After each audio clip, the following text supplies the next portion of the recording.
My interpersonal skill that I'm focusing on is conflict resolution.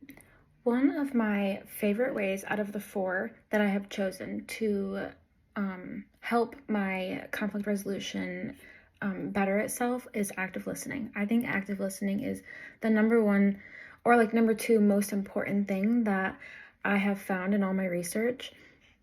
So the reason why I think that this one was really successful was because when you think about it, active listening in a conflict is very important. If the person that you're talking to does not feel like they're being listened to or heard, the conflict's really never going to get solved. There was one situation where I was not successful using active listening for conflict. I was discussing a conflict with my coworker, and instead of listening and showing that I was engaged in the conversation, I just kept zoning off and thinking about my own things.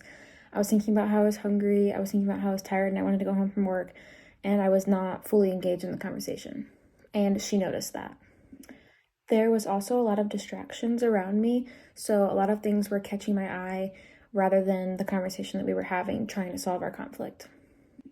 I also kind of expanded my research a little bit and not only solving my own conflicts, but maybe helping somebody else who doesn't know certain ways to solve it. So when she was explaining her conflict to me, we realized that she was not active listening in return to the person that she was trying to solve the conflict with. So when she was talking, the person was very engaged, listening, showing that they were actively listening in the conversation.